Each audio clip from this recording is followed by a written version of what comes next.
Hey, good morning, everybody, and welcome. We are so glad that you're here with us. Whether you are tuned in via the live stream on the website or checking this out on Facebook, we're just really glad for the chance to get to worship God together. My name is Laura. I am the student pastor here at Watermark, and I have to say, I miss seeing you. I miss seeing your faces. I miss being able to gather in person, but what a gift. We're praising God this morning for the ability to still gather digitally. I just found out that apparently this morning is the largest online gathering of Christians ever in history, because churches are closed down, and so people are all flocking online to still worship God, to still reach across the distance to connect with the Lord and connect with one another. So it's amazing that we get to be a part of this. We're thankful that you are here and a part of it with us as well. And one way that you can be involved throughout our gathering this morning, if you are on the live stream on Facebook, to just jump on the chats, jump in the comments, and interact with us so that we can feel a little bit more closely connected. And one thing that I would love to know from all of you is just how you're feeling after this first week. These past 10 days probably have just felt really chaotic. It felt like so much has been turned upside down. And so would love to know if you could sum up your thoughts and feelings in like a word or a phrase. How are you doing? For me, it has been honestly kind of a mixed bag of ups and downs, highs and lows. On any given day, people have checked in with me. I've been really thankful for people checking in on me. And at any time, I could be like, I'm great. Everything's okay. I have a lot of hope. I feel a ton of peace. And then maybe an hour later, someone else checks in on me and I say, I'm very sad. And I'm very just overwhelmed by this reality and how long it's going to last. And so for me, it's like hourly, maybe it changes. There is both the reality of so much grief, the reality of the heaviness of sickness and loneliness and isolation and suffering and all of the things that are being affected by this virus. And at the same time, I'm hearing incredibly hopeful stories of families who are connecting with each other, parents with their kids, and people connecting with their spouses in ways they haven't in a long time. I'm hearing stories of people who are settling into what feels like this invitation to really pause and slow down, and hopeful things about how the earth itself is healing. And so I'm working to hold that for my own self, for the people around me, to hold both grief and gratitude, hope and heartache, and holding them both together. So where are you? What has this week been like? We would love to know that from you. If you want to respond, throw up a word or phrase in the comments in the chat section there. And this is a great time for you. We're going to continue gathering like this on Sunday mornings. We would love for you to invite friends, family, people that you know to join us online.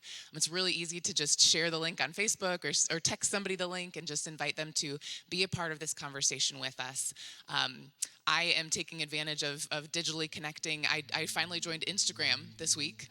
So, yeah, some of you may have looked for me when I first moved here and saw that I didn't exist on social media, but it's been good to have this as a tool to reach out and stay connected and not let social distancing equal social isolation. So, with that in mind, wherever you are this morning, whether you're coming with a full heart or with a grieving and heavy heart, let's gather together and worship the Lord together.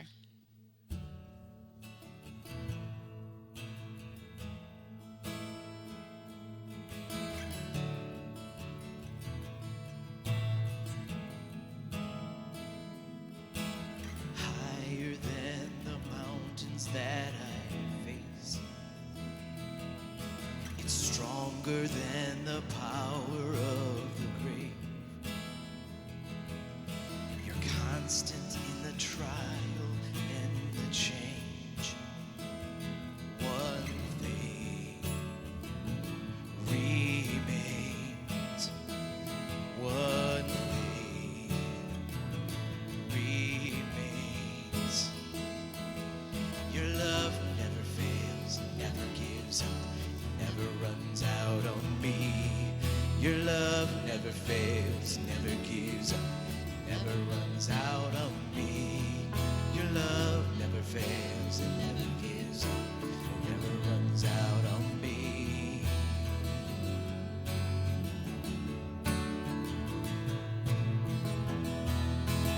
On and on and on and on it goes.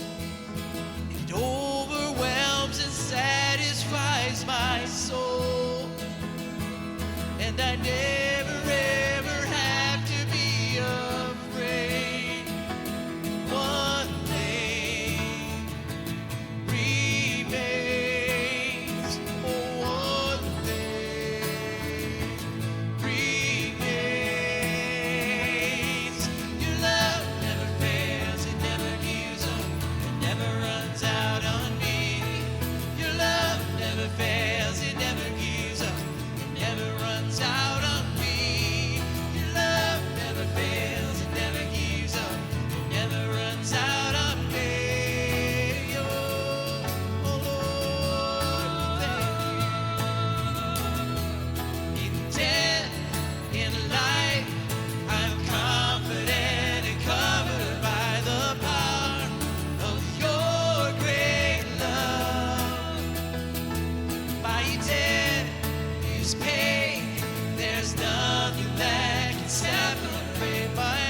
runs out on me. Your love never fails, it never gives up, it never runs out on me.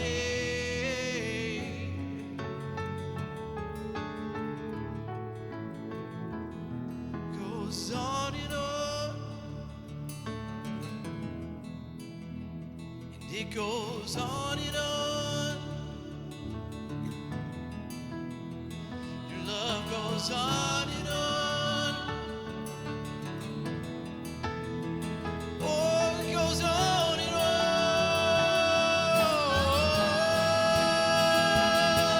Your love never fails, it never gives up, it never runs out on me.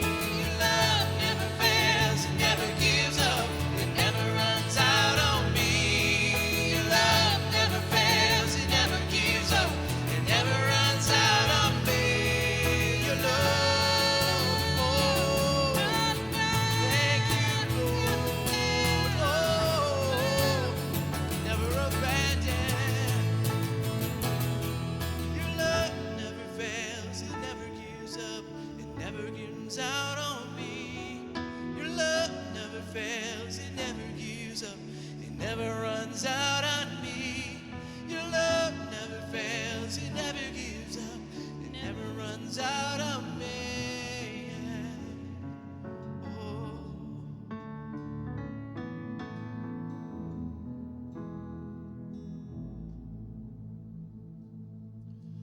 In the interest of being grateful for things in this world in which we live,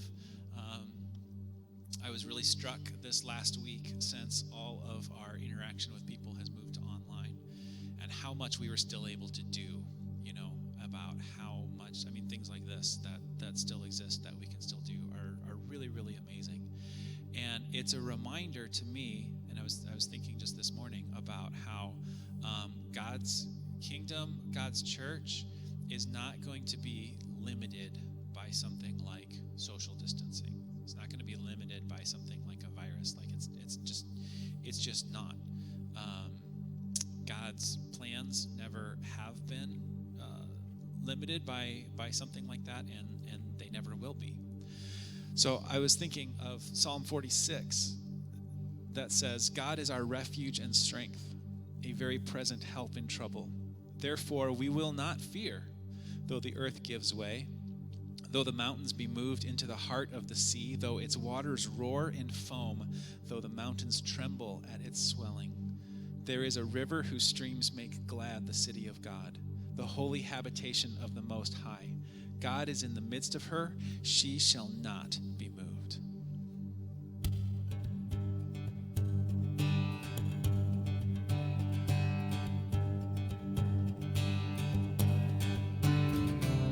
The dark tried to hide you and steal you away.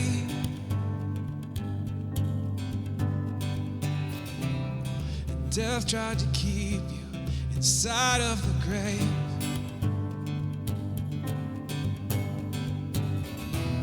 The enemy fought you, he tried but he lost. You cannot be stopped. When we cried for freedom, you tore down the walls. The weight of our burdens, you carried it all.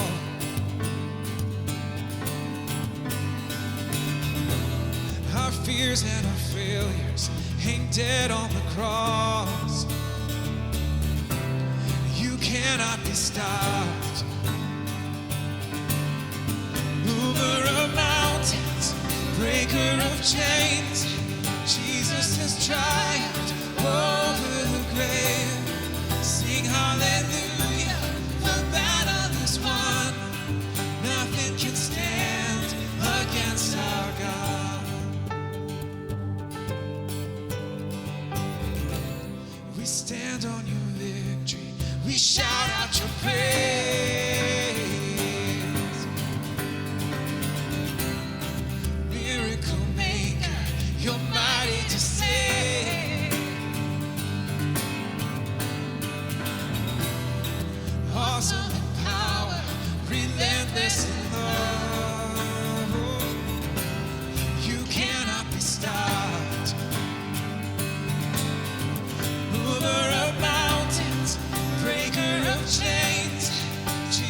has triumphed over the grave. Sing hallelujah, the battle is won.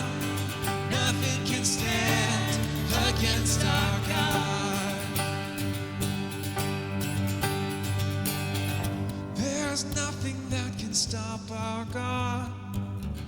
There's nothing that can stop our God. There's nothing that can stop our God. There is nothing, there is nothing. There's nothing that can stop our God. There's nothing that can stop our God. There's nothing that can stop our God. There is nothing, there is nothing. The Lord of hosts is with us. The God of Jacob is our fortress. Come, behold the works of the Lord, how he has brought desolations on the earth. He makes wars cease to the ends of the earth. He breaks the bow and shatters the spear. He burns the chariots with fire. Be still and know that I am God. I will be exalted among the nations. I will be exalted in the truth. The Lord of hosts is with us. The God of Jacob is our fortress. There's nothing that can stop our God. There's nothing that can stop our God. There's nothing that can stop our God. There is nothing, there is nothing. There's nothing that can stop our God. There's nothing that can stop our God. There's nothing that can stop our God. There is nothing, there is nothing. Mover of mountains, breaker of chains. Jesus has triumphed over the grave. Sing hallelujah, the battle is won. Nothing can stand against our God. And mover of mountains, breaker of chains. Jesus, you triumphed over the grave. Sing hallelujah, the battle is won. Nothing can stand against our God.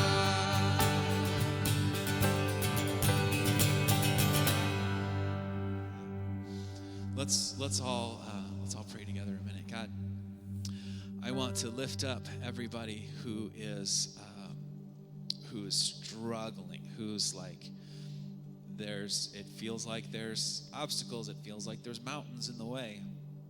And so for everybody who has lost just things that were supposed to happen, things they were counting on, things they were looking forward to, for people who've lost income, for people who have lost connection with family members during this time, God, I just pray that you are unstoppable and your purposes are unstoppable. And even if, as your word says, the sorrow lasts for the night, even if sorrow lasts for the month, your joy comes in the morning. So that's my prayer for us as your people, as your church, as your children. God, for all of those who are gathering online with us this morning, I pray for hope, I pray for encouragement, I pray for peace. And I pray that your word will never be stopped. Your kingdom will never be inhibited. God, go out into the earth and do the work that you have decided to do. God, move your kingdom forward, move your word forward in our community, and do it in amazing and unsuspecting ways in the midst of these mountains, in the midst of these obstacles and trials. God, we give all of it to you in your name, and we praise you today in your name. Amen. Thank you to Jeff and Christine and Steve for leading us leading us before the throne of God this morning. I feel my heart encouraged. This is helping me breathe a little bit easier, a little more deeply, so I hope that it is blessing you too. It's been fun to see some of your responses, your comments on the online chat. Some of you sharing about how you're enjoying family time and feeling challenged to take this time as a Sabbath. I'm seeing 2 comments from parents who are talking about struggling with the new rhythms of school and having your kids trying to homeschool now all of a sudden. And I just want to say to you, you are amazing and you're doing a great job. And just I mean, I know that this has been challenging for many people that I've talked with, but I just want to point out that this has been a week of just chaos all around. There's so many variables that all of us are dealing with, but for those of you who are parents and are also trying to tend to your kids and care for them through this, you are incredible. And the fact that you're struggling alone means that you care and you're doing a great job. Do you want to chime into I'm that? just going to say, where you're saying you are amazing, I'm thinking, you have no idea. Yeah. The house is on fire right now. I saw the mic coming up, and I was like, you I are didn't know ready whether to to say. break in and, you had Well, a good I moment. was- I agree. People are doing amazing. Yeah, just incredible. It's and Emily, I saw your comment about being at peace, and I just want to say, like, your peace and your continued reassurance of peace keeps bringing my heart back to peace. Yeah. Kathy, I miss hugs too. I just told someone yesterday that I'm going to need so many hugs by the time this is over. So we are, with this, just kind of sharing encouragement, sharing thoughts. One of the things that many people have asked is how they can be involved, what ways they can be participating, serving, helping, offering help, and some of you who might need some extra help and assistance. So we have our very own, the one and only Steve Thompson, who's going to share. Before he shares, though, some opportunities, I do need to point out, some of you who've been watching on the live stream may have seen, as he's been playing the keys this morning, that social distancing has had quite the effect on Steve Thompson's fingernails. My nails. Can you tell us about that? Yeah, and next week it's going to be my hair. Yeah, no, I mean, when your girl needs more nails to paint, she's got to paint yours, so it's going to happen. It's a good dad move. Just lean into that. Good dad move. Yeah. So, Thomas, how can we be involved? How can we be helping as a faith family? Yeah, thanks. This And week? I feel like that's good when you feel like you're imprisoned in some sorts and you don't feel like you can do anything. What we would love to encourage you to do, again, for our faith family, first and foremost, and for the globe, not just for our faith family, one of the best things you can do, honestly, is stay put as much as possible. Even if you feel completely healthy and all that kind of thing, if everybody slows down, we can slow down the spread of this thing. And so I'd encourage us, stay put as much as possible. And then in terms of practically maybe how we can meet some needs, we have had a big push for food from Love and Action, as well as the schools, and we've got several distribution sites. You can find out more about how you can be a part of collecting and providing food by going to wm.church. And the banner right across the top is Love Your Neighbor, or if you just want to go straight to that page, it's wm.church/love, and then you can read up on some of the ways in which you can engage and be helpful. We think that need for food is going to increase. Love feels like that supply is going to go very quickly. So it'll be a pretty constant need of food. So if you're going to the store and you want to pick a couple extra things, please take it to any of those drop-off centers that are listed on that site. Maybe if you've got extra stuff at home and you're trying to not get out, or you're in one of those vulnerable spots where you shouldn't get out, we have people who feel they're up to it. They volunteered to do it. They can come and grab it off your front porch and take it to those drop-off sites. So we've got a number of ways in which we can help right now. Honestly, what we'd really love to know is more of how we can help each other and our faith family. And I know for most of us, it'll get to a point where it might be hard to say, you know what, I actually could use some help here. But maybe even if you have some friends that could reach out for you, at the bottom of the wm.church/love page for Love Your Neighbor, we'd love to know more about what those needs are. And maybe, hey, it's my brother. Hey, it's somebody in my life group. Hey, it's whatever. Let us know, and we'll try and rally around those needs together. Let's really engage with that and fight the battle to, like, no, I've got this, and then find ourselves really in a hurt. We want to be able to be there for each other. So, and then because you guys have been so generous, just as a character trait and faithfully given for so long, we've been able to steer the money that was given toward generosity and benevolence, toward already funding a lot of this stuff. And so that's been amazing. If you'd like to continue to give, either toward keeping Watermark going the way it's going and or the generosity efforts that we want to spread and share in our community, then you can give by going to wm.church/give. You can always give online that way. Or if you just like texting whenever you think about it, hey, there's something that came up, or I've got a little bit extra here, you can text 84321, and that goes straight to Watermark as well. So those are a couple of ways in which you can engage, but we've just loved seeing how people are stepping up, and more, I imagine those who have volunteered will have opportunity to go into action on some of that stuff. Awesome. Yeah. Thank you so much. And thank you to all of you for being involved, for your hearts to give and care and be the hands and feet of Jesus. One thing that you said, Toms, is just how one of the most recommended things for all of us is just to keep our distance right now, to kind of stay home and slow down, try to slow the spread of this disease. And so I know that's impacted all of us in different ways. I had a moment where I just basically, I have a dry erase calendar and just pretty much erased the whole month. Just all of my plans were changed, were canceled. And so this weekend, for example, I was supposed to be in Indiana going to visit my family and postponed that, just wanting to try to take that really seriously and maintaining distance and trying to not expose more people than necessary. So I know it's kind of fun to see the meetings go off. Like, yes. Oh, I can't do that. Won't be able to do that. But then when it's your family, I it's know, like, that's less fun. That's yeah, way less fun. That's hard. But I think they're watching, so. Sweet. Hey, Lolo's fam. So with that, I know one of the things that all of us are hearing and are being recommended to do is particularly to be aware of those who are more at risk. So one of those populations is the older crowd, and so people who are 70 years and older. And so one thing that I would like to say is just as a reminder for all of us to make sure that the people in our lives that might fit some of those more vulnerable categories are being cared for.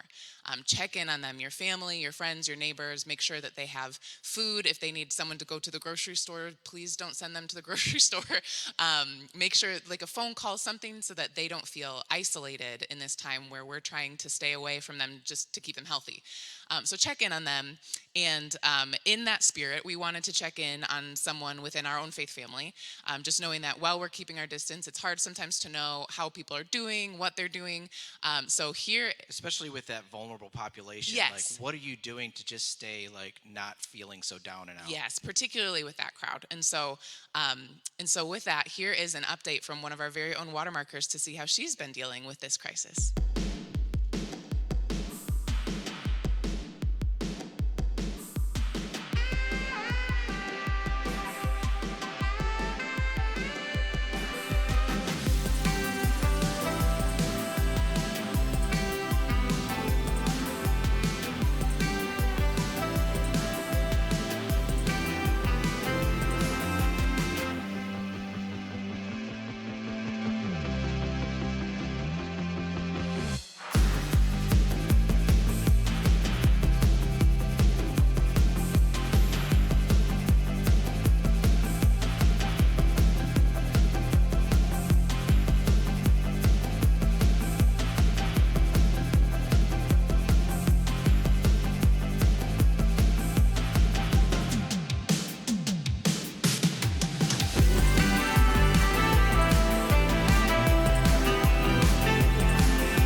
Oh my word.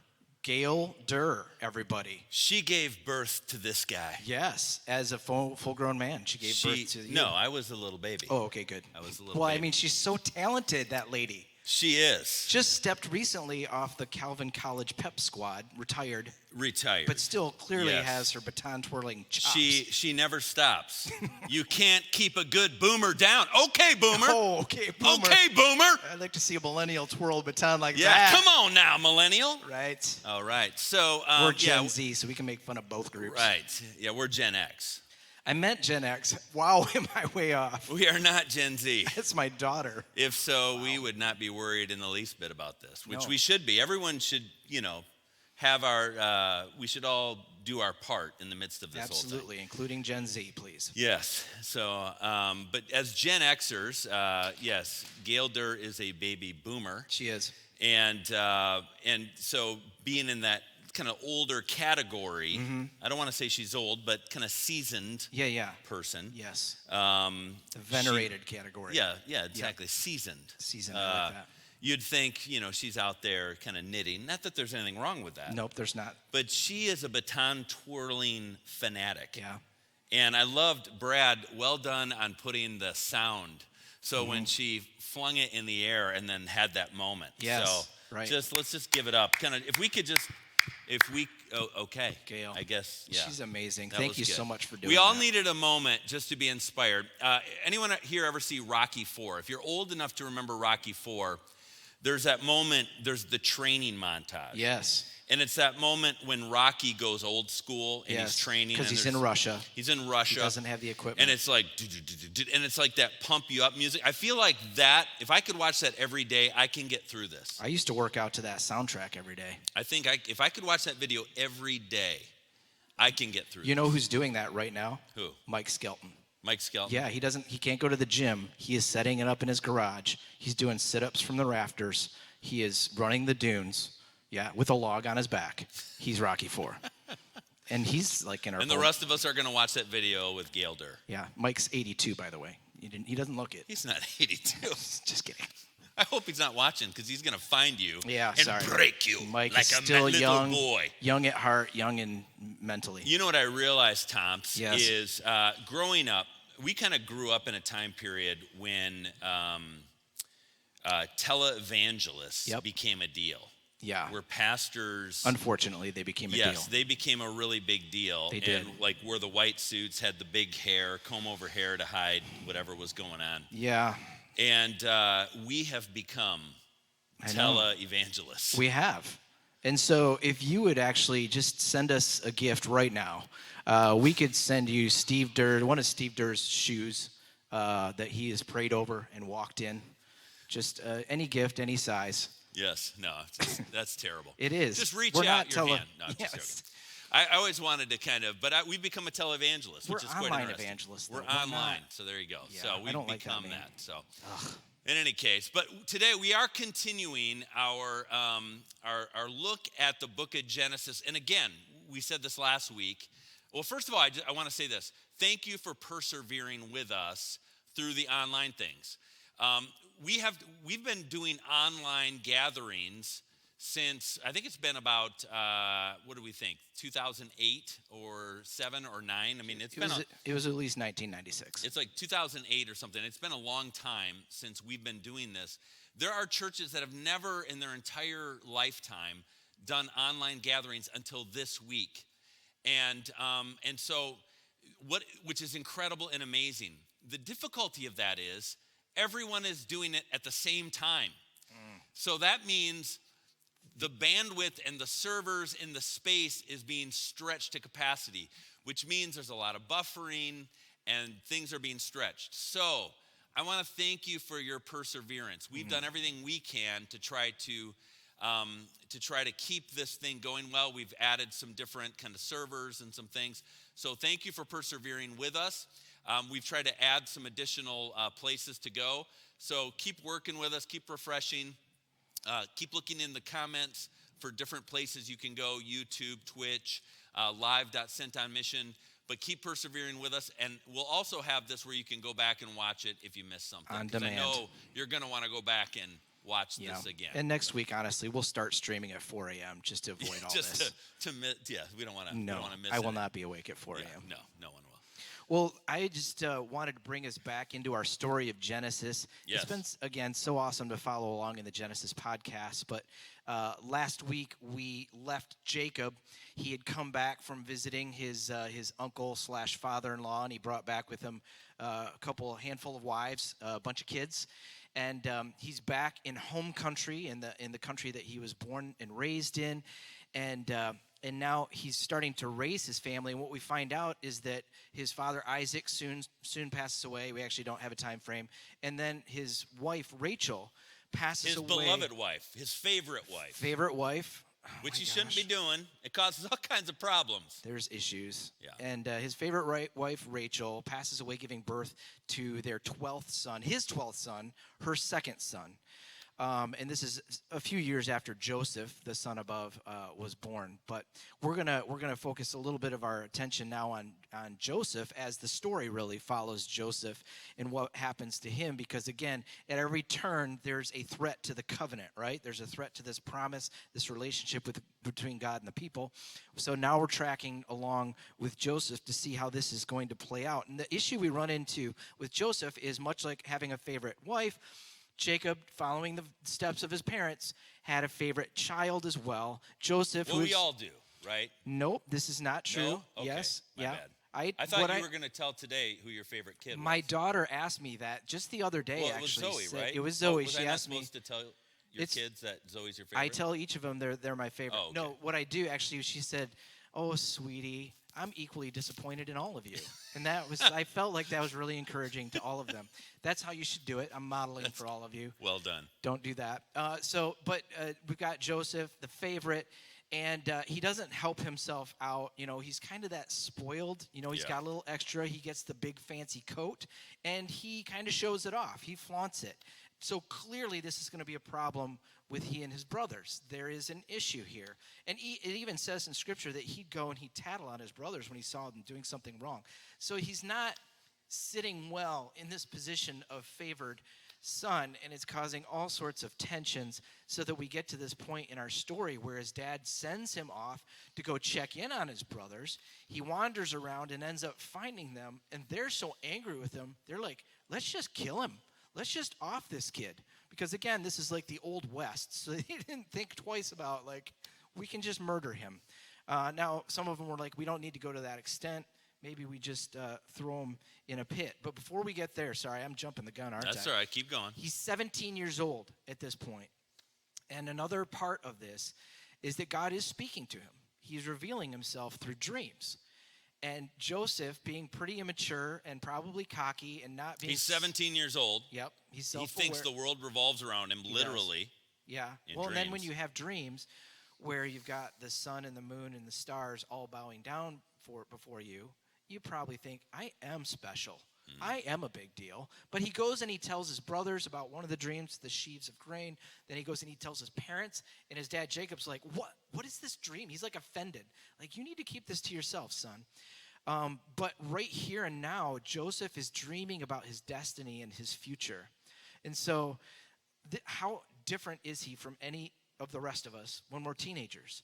I remember when I was 15 years old, my big dreams were I wanted to play American football and I wanted to drive. I so badly wanted to drive because driving is independence. Driving is like you can impress the chicks now with driving. Oh. Even though you're driving a Chevette, it's still Oh, yeah. impressive. I'm convinced in my mind. But ironically, my parents decided that we should move to Brazil. And so now... And ruin your life. That ruined my life, absolutely. I can't play football, at least not American football. It's some different kind of It's football. football. Football, the way the rest of the globe plays it. And their driving age is 18. It's not... I just got my permit at 15. Now I can't drive. And so my dreams are dashed in that moment. But we're just thinking about what have been maybe your hopes and dreams along the way. As a teenager, what were your hopes and dreams? How did those shift? What have been your hopes and dreams maybe for this past year or even this coming year? We've set goals. We've made plans. And now everything is shifting around us. And what we thought we could rely on or move toward, Yeah. we can no longer take those steps. Yeah, we kind of just not too long ago in January 2020. Remember 2020 vision? 2020 vision. Yes. So much for that. Come on now. Let's wait. So 2020, I mean, but we all have these dreams and visions for our future, right? I wanted do. to play professional baseball until I realized no scouts were coming to my games.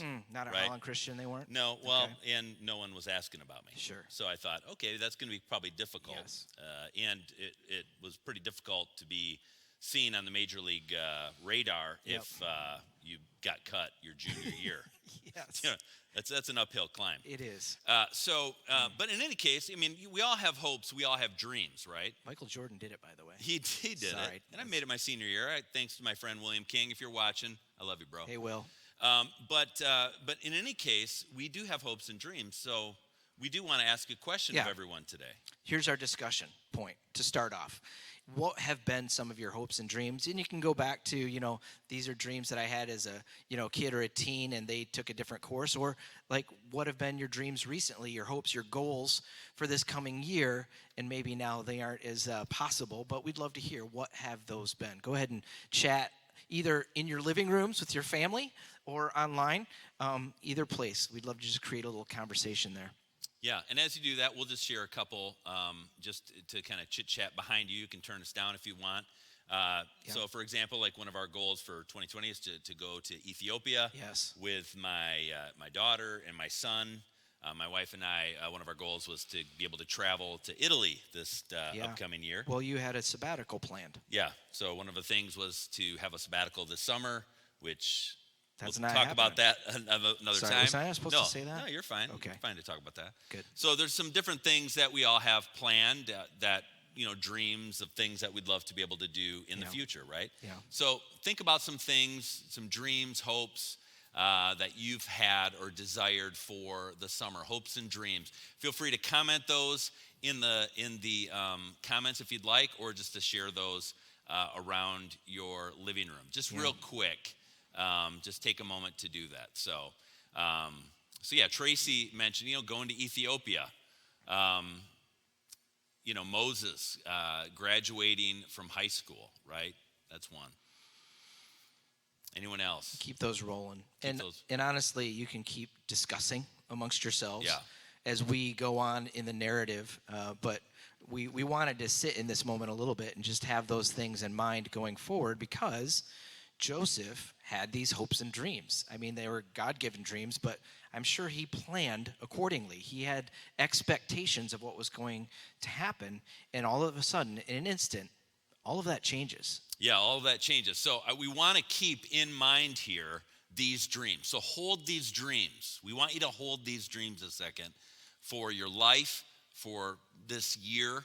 Kind of hold those for a second. And because Joseph had these dreams, and all these things changed. As Thompson kind of alluded to, his brothers did not appreciate him being the favorite. Joseph's brothers, Yeah, Joseph's brothers didn't appreciate him being the favorite. Not at all. They didn't necessarily believe or appreciate God giving him these dreams that everyone was going to bow down to him.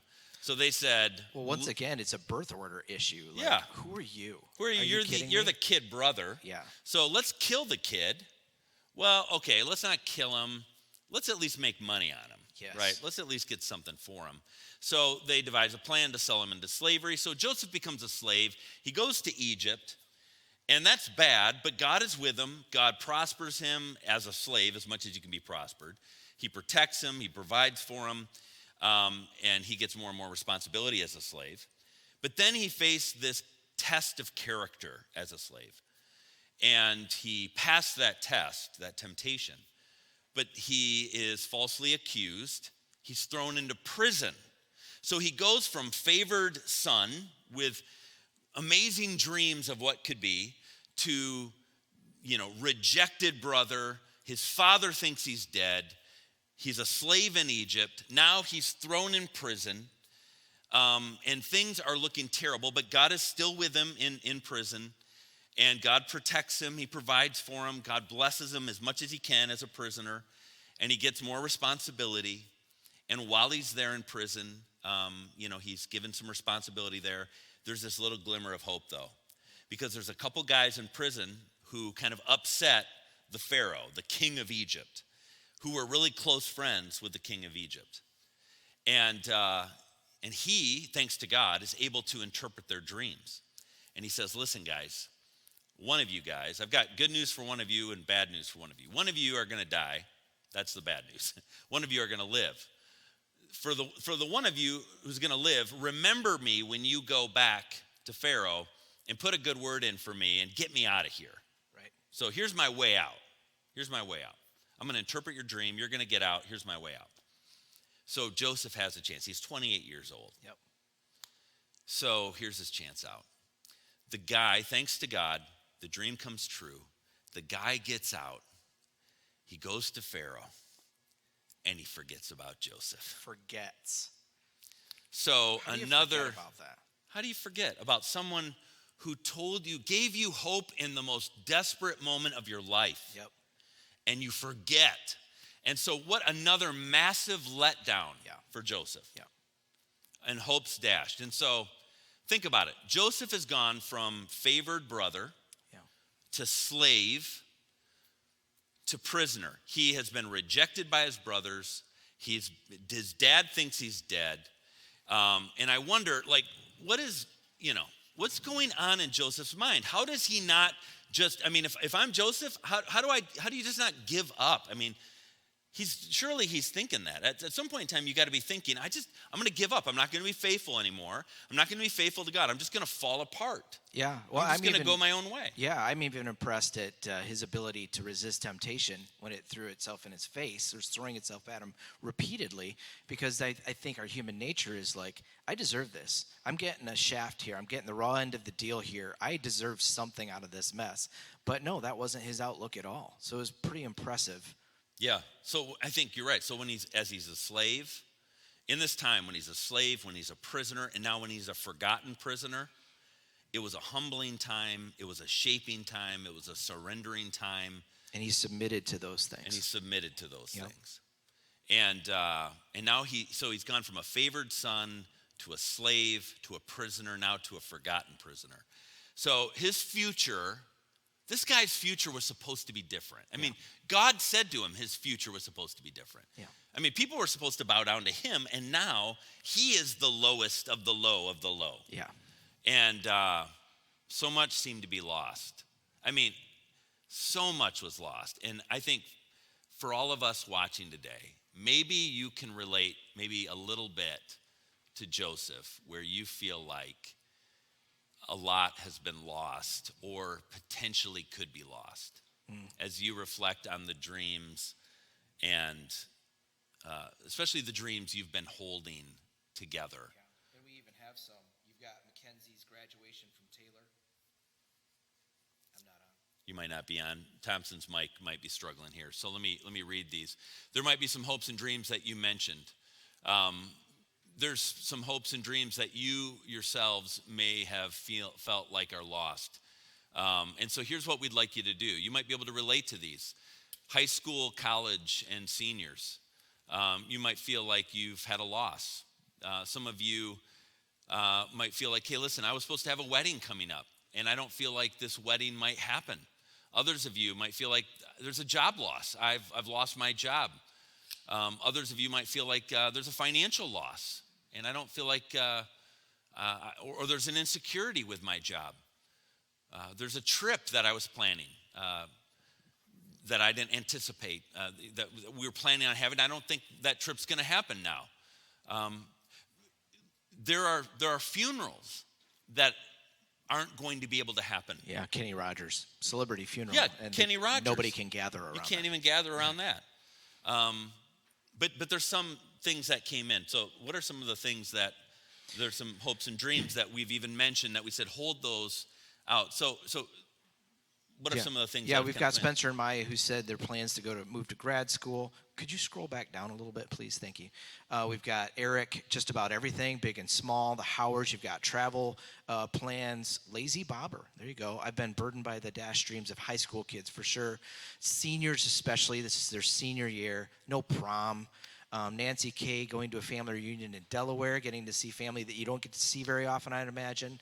The Trucks wanting to take an RV trip. You don't know if any of that's going to happen. Joyful, it hurts too much to say right now. Agreed. Ed was supposed to be studying in Israel right now. That's right. Ed had a trip to Israel. They had a trip to Israel. With a group from Covenant Life, and that can't happen. Robin, scheduled vacation. So, yeah, our whole summer plans for the foreseeable future, everything's a mess. Yeah. And what do we do with that? Yeah. Do we just get angry at God? Yeah. No. I mean, we can. Yeah. No.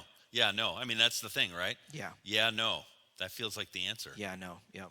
I mean, he wants us to express that frustration. I right. Imagine. And I think any trite, quick little answer feels fake. Yeah, absolutely. I think there's, and so here's the question we want to have you to ask. What losses are you experiencing, grieving, and fearing right now? Yeah. And I think we need to say this right now. We need a moment right now to address this as a faith family. we have to take a moment and address this. What losses are you experiencing, grieving, and fearing? So say those, comment those if you feel comfortable. It may be fear of health for people we love. It may be the loss of being unable to see people we love. I think of my grandmother that we can't physically see, and just the fear for her of wondering what's going on and why people have to wear masks when they go to see her, and the confusion that surrounds all of that. The big events that have been missed, the trips that we had planned and looked forward to, the loss of life in the world, the loss of jobs that have touched the people that we love, even connected to our faith family, the loss of our routine. And so just go ahead and start commenting those if you feel comfortable. And we do want to take a moment and pray before we continue our discussion here. But we need to sit here for a moment. We need to sit here with Joseph, and we need to sit here together for a second. I think it's easy to just get in this story and then continue in the story and go, all right, so it's going to be okay. And that's just not helpful in the healing process and in the hope process and walking with God process. If you remember Psalm 23, it says, even though I walk through the valley of the shadow of death, you are with me. It doesn't say he builds a bridge over the valley of the shadow of death. He says, as I walk through the valley of the shadow of death, you are with me. And I'm thankful for that. He leads us in those times. And so some different things that are coming in. Toms, why don't you highlight just some of these ones that are coming in? Yeah, Jesse not getting to hang out with his girlfriend in Tennessee. Kathy Johnson, heavy heart for Laundry Hub clients who aren't able to do that now. Nursing homes, yeah, my parents, they're having meals brought to them, so that loneliness even further, that isolation even further. Fearing the safety for the students that are not safe in their homes. Yep, Jessica just read to me there's kind of an uptick in domestic violence. So there's the positive of family time. There's the negative of that can be really stressful and people don't know how to handle it. Right. The Luckies, my dad's 90th birthday is today. Yeah, and you don't get to do those surprises. I'm so sorry. My wife Jess, loss of life and the ripple effects this will have on people's lives. We mourn that. Swiftney family, financial, social outlets, freedom. Yeah, and in this moment, actually, our government is asking us to surrender our freedom for the sake of others. Right. It's kind of interesting that we're in that place, but we still mourn the loss of that because sure. This is unprecedented. Yeah. Feeling this way. In Min's, Micah feels a loss of the birthday celebrations. Yep. My son Carter, same tomorrow. So, yeah, all of these things, and we mourn these. We mourn these. It's okay to grieve. Autumn, grieving, losing a job that you love, absolutely, and are fantastic at. So. Yeah, for sure. And so why don't we, for sure, that sense of community that's developed. The trucks, health for loved ones is a fear for sure. That's true. Cheryl, that's, we'll continue. These people not being able to get to different meetings that they rely on, such as AA and other meetings. That's for sure. I mean, there are folks that need ongoing meetings to stay strong, and that's difficult. Not being able to see kids who are further away, like Robin mentioned, and people who need continued therapy. So let's take a moment and pray. And Steve, would you kind of lead us in this prayer? Yeah, I'd be happy to. Continue to share these, and we'll continue to pray these as well, and for reducing hours and such. So let's pray kind of a shared prayer together. Yeah, and just keep those rolling. But Lord, we're just grieving before you. It's tempting to run away from it. It's tempting for me to put a positive spin on it. It's tempting to maybe compare it and say it's not that big of a deal. But honestly, these are big deals. They might be small compared to others, but these are big deals, God. These are things we had planned on, hoped. And so we just throw them out to you, and maybe we might be angry. We're certainly frustrated. We're for sure like not knowing what to do or how to manage it. But God, we're crying out to you. Would you take these things, these dreams, and would you redeem them and turn them into something that you have that maybe is much better? As a God who has insisted on time and time again making beautiful things out of devastation and out of ugliness, God, we lay these at your hands, at your feet, asking that you would once again maybe bring some kind of life or beauty out of this mess. Help us to grieve them. Help us to hold on to our expectations loosely, but ultimately to know that we're okay to articulate this loss. And we're okay to be disappointed. But then give us a hope and give us a picture of what could come. So Lord, we cry out for comfort, all those who are weary and heavy laden right now. And I ask this in Jesus' name. Amen. Amen. Amen. So it's important to grieve these things. It's so important. And yet you think of Paul's words in the New Testament where he says, but we don't grieve as those who are without hope. There's something different about how we grieve. And honestly, I think Joseph must have had an inside track on how to do that, on how to hold his expectations and dreams loosely so that he could still be sensitive to how God was directing him through that. And to not feel completely alone and abandoned, and my family, I may never ever get to see them again, let alone have a Skype or a Zoom call or something like that. Like, I'm just all alone here, all alone, completely abandoned.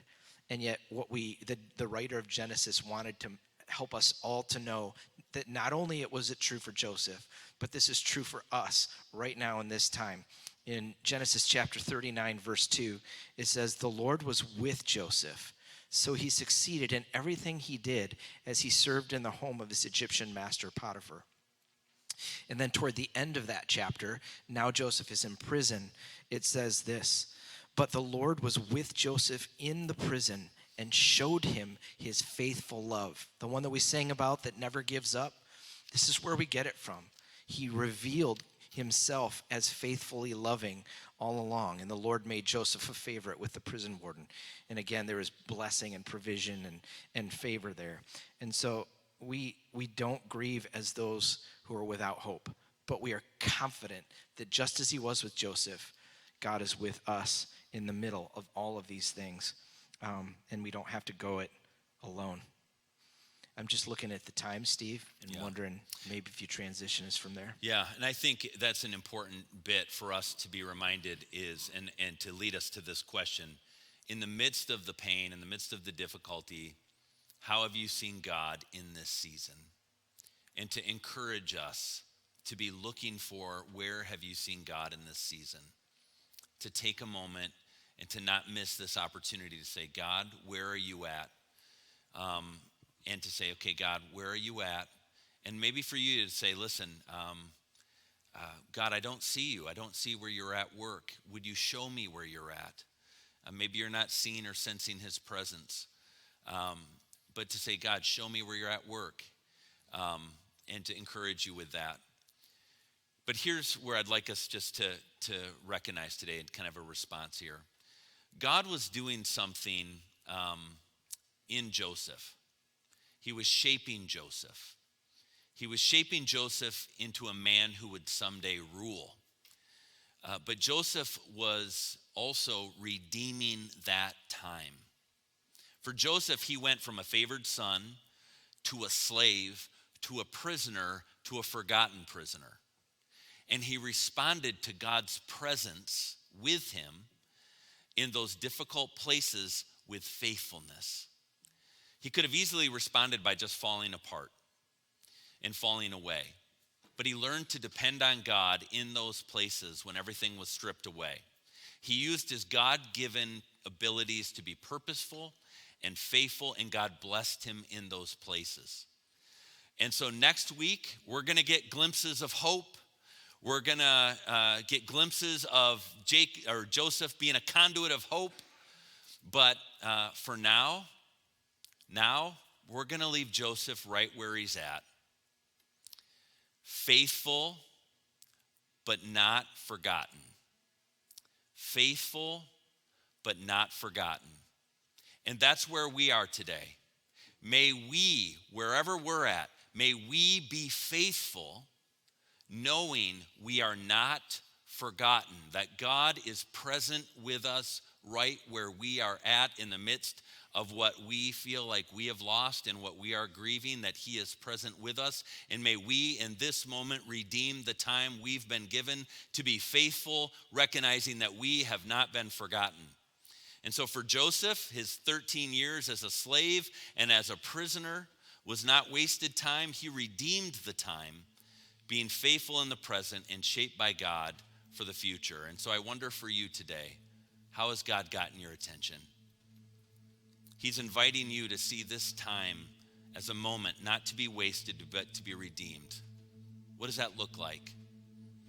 Some next steps for us. Maybe today is a day to redeem the season, to know that you're not forgotten, to be faithful in this moment.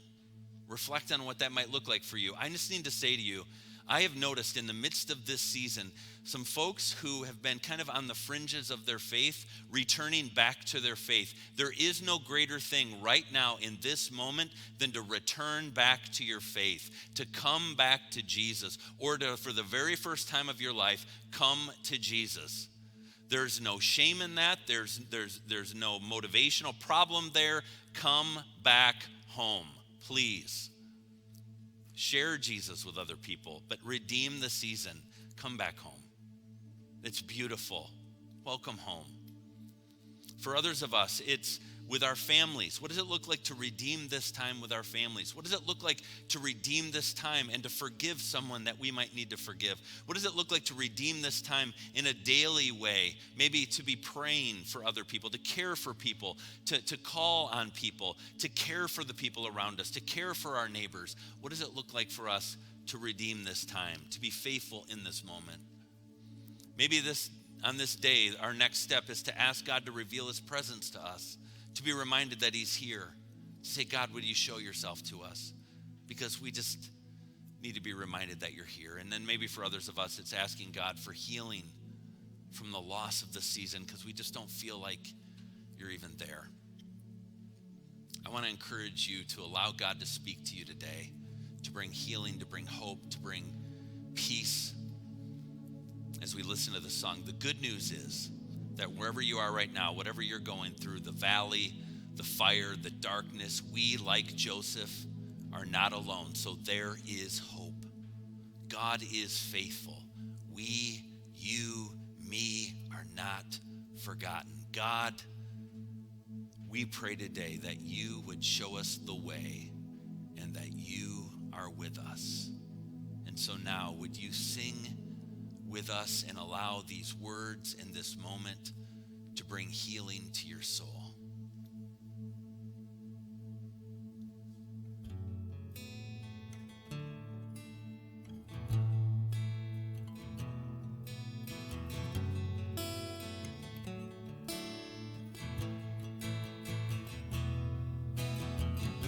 You brought me to the desert so you could be my water. You brought me to the fire so you could be my shield. You brought me to the darkness so you could be my morning light. If you brought me this far, if you brought me this far, Wherever you lead me, I know you won't leave me. Wherever you call me, you will make a way. Wherever we're going, I will be holding to the promise you have made. You'll make a way. Hey, hey, hey, hey. You will make a way.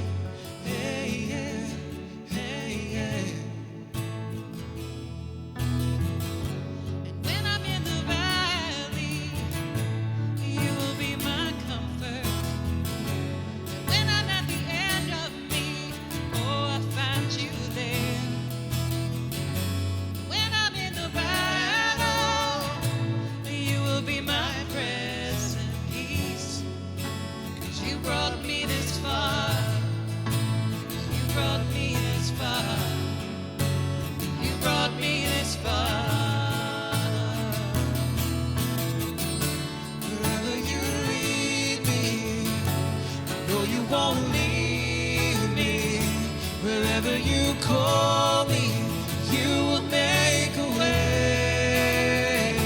Wherever we're going, I will be holding to the promise you have made. You will make a way. Hey, hey, hey, hey. You will make a way. Hey, hey, hey, hey. 'Cause you brought me this far. You brought me this far. If you brought me this far, you will make a way. If you brought me this far, you brought me this far. If you brought me this far, my God will make a way. Wherever you lead me, I know you won't leave me. Wherever you call me, you will make a way. Wherever we're going, I will be holding to the promise you have made. Wherever you lead me, I know you won't leave me. Wherever you call me, you will make a way. Wherever we're going, I will be holding to the promise you have made. You will make a way. Hey, hey, hey, hey. You will make a way. Hey, hey, hey, hey. You will make a way. Hey, hey, hey, hey. You will make a way. Hey, hey, hey, hey.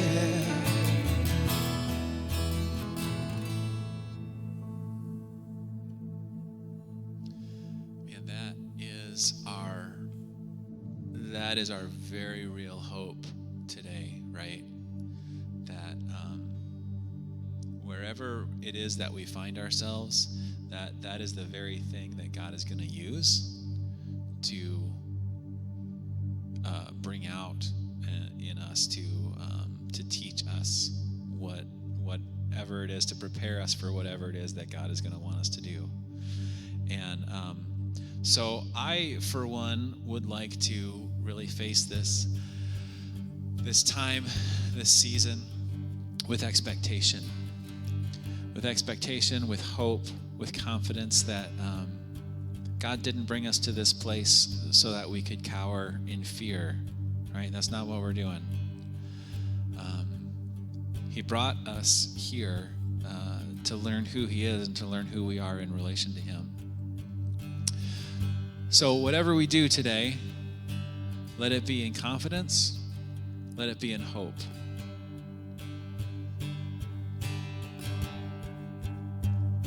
And you unravel me with a melody. You surround me with a song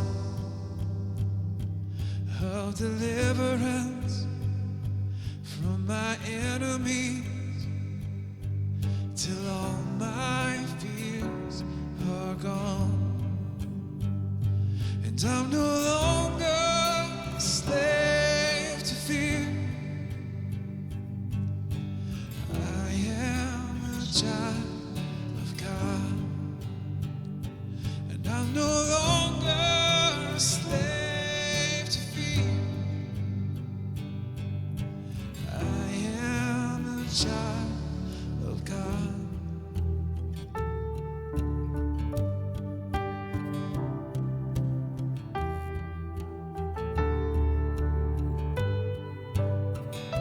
From my mother's womb, you have chosen me. Love has called my name, and I've been born again into your family. Your blood flows through my veins, and I'm no longer a slave to fear. I am a child of God, and I'm no longer a slave to fear. I am a child of God, and I'm no longer a slave to fear. I am a child of God. No, I'm no longer a slave to fear. I am a child of God.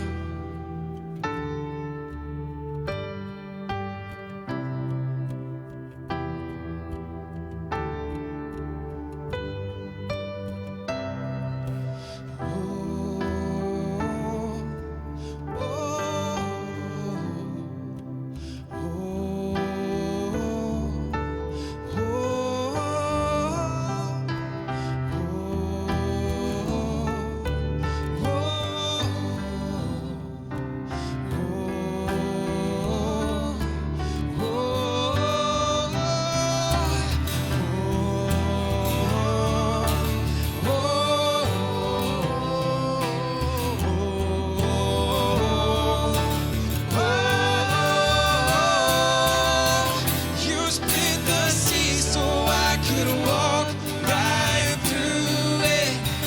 My fears are drowned in perfect love.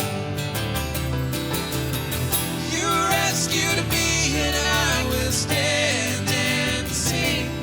I am a child of God. You split the sea so I could walk right through it. My fears are drowned in perfect love. You rescued me and I will stand and sing. I am a child of God. I am a child of God. Yes, I am, Lord. I am a child of God. Oh, faithful. Yes, I am a child of God.